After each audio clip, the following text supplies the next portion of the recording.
So, we've all been there, or you might be there right now. And that there is, what is there to do in the winter as a skateboarder? So for many of you guys, and myself included, the winter as a skateboarder kind of sucks, not gonna lie. You can't skate because of the snow, or maybe it's just too cold, you can't skate, it's icy, and just the conditions for skating suck in general. But fear not, because I have 7 reasons. But fear not, because I have 7 things to do in the winter as a skateboarder. Starting off with number 1, and that is snow skates and finger snow skates. So for all you guys that don't know what a snow skate is, it's basically like a skateboard without trucks and wheels, and it has a special type of grip tape that is resistant and able to get wet. And the board and the concave itself is also a lot steeper.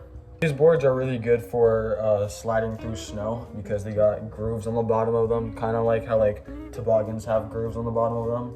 They basically just help you steer better in the snow. Now, me personally, I don't have one of these, but I would love to have one. I have a finger snow skate, but not like an actual snow skate. But me personally, I don't have one of these, but I am looking to maybe get one next winter, like next season. So stick around for a video.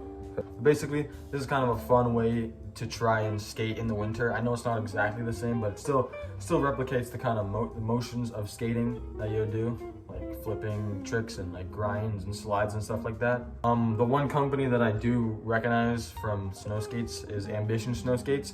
I think I mentioned them in my my last video, I think.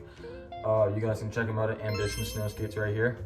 So they make some pretty good snow skates. I've never tried them, but I have heard reviews about them. I have heard good things about them. So make sure to go check out Ambition Snow Skates. And as for finger snow skates, it's basically like the same thing, but you use your fingers. Number 2.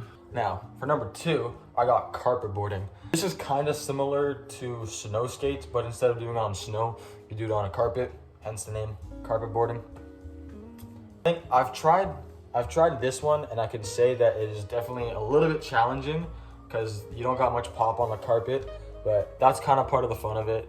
You got to try it out. It's an interesting feeling, I can tell you that. But honestly, like, once you get used to it, it's not even that bad, and it's pretty fun actually. It's really good for practicing like shoves, kickflips if you haven't gotten them or you're too scared to commit to them, heel flips maybe. And all you need for a carpetboard is you need to take your old board and just take the trucks off of it, and that's it. You got a carpetboard. You can do it anywhere in your house as long as there's a carpet. But little disclaimer, if you do live in an apartment and there's people under you, just be mindful that they're probably gonna hear that, and I don't think anyone would like to hear loud banging sounds coming from their ceiling, so just keep that in mind. Try to be quiet with it, or just, I don't know, don't do it. Or just keep carpetboarding until they say something, or file a report, I don't know. I don't live in an apartment, so I don't know what it's like.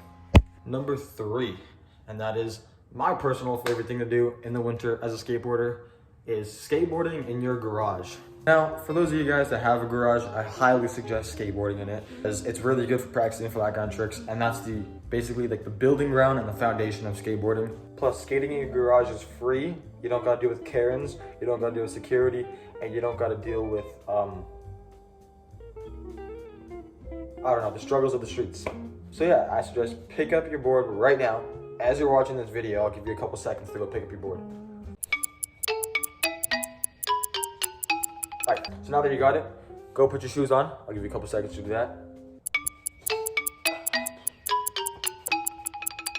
All right, now go to your garage and start shredding and practicing those flat ground tricks. But yeah, I mean, like, honestly, you can't really go wrong with the garage sesh, because if you get, like, I don't know, you get a speaker in there, maybe you get like a hot drink on like a nice winter day, just nothing hits better than a garage session in your own garage.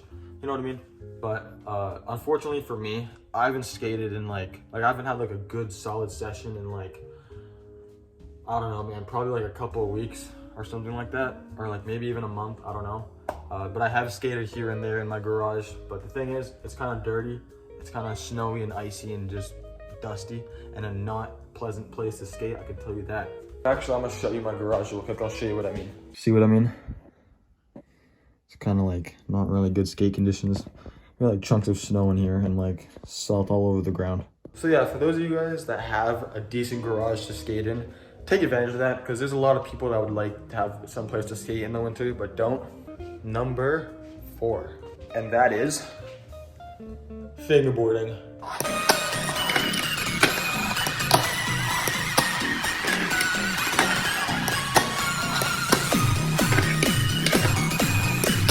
Yes, fingerboarding. Who doesn't like fingerboarding? You know what I mean? You could do it inside your house. You could do it outside your house. Or actually, I guess in this case, you can't really because it's snowing outside. But you could do it inside your house. You could do it wherever you want inside your house. You could do it whenever you want. And real ones know that my YouTube channel, before I started posting consistent skateboarding stuff, and before or after I started posting just random stuff, you guys know that my channel mainly and strictly consisted of fingerboarding content.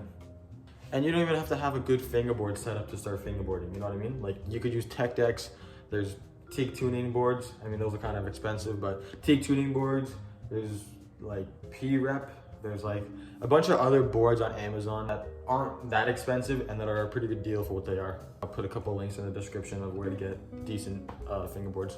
And for all my Canadian folks out there, make sure to go check out Six Skates. He's located in Toronto. That's where I buy a bunch of my fingerboarding stuff from, so go support him. Number 5. And that is playing skate video games. Now, me personally, this is like my favorite one to do when I can't skate outside or in my garage. Like, I was literally ripping Skate 3 before I started filming this video. And I still am, like, I still have it up on the TV. So the game that I'd be playing a lot, and the only skate game that I'd be playing is Skate 3. Yeah, I don't know about you guys, but nothing beats the feeling of hopping on Skate 3. You know, got a couple snacks, drinks, whatever, and just playing Skate 3 for a couple hours while you can't skate outside. It's such a relaxing experience. Just, you know, watching little guys skate around doing tricks that you only dream of doing. That's like me, sadly. For those of you guys that don't have an Xbox or a PlayStation, fear not, because I have some alternatives to skate games that don't involve you needing a console. So the mobile one is called Skater Mobile, and actually Skater Mobile and Touch Grind Skate 2. And on Roblox, the game that I've played before, it's called Vans World. Honestly, at this point, I'm just gonna put a link to every product that I mentioned in the description. So for you guys that want Skate 3, I'll put it in the description. But for you guys that don't have a console, or don't have a phone, or don't have a computer to play Roblox on, but if you don't, I don't know how you're watching this video, but whatever. If you don't have something to play skate games on, then you could always refer to YouTube, you know? A bunch of skate videos on YouTube. Some of the guys, or some of the people that I watch on YouTube, Cameron McKinnon, of course, obviously. Thrasher Magazine puts out a bunch of good skate videos. You got Brian Arnett, love that guy. Tyler Jones, he's a pretty funny guy as well.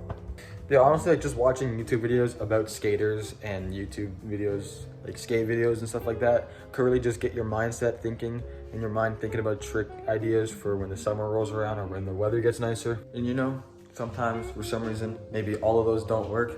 And I still have one last option for you, and that is, Get your ass back in bed and keep dreaming about the summer.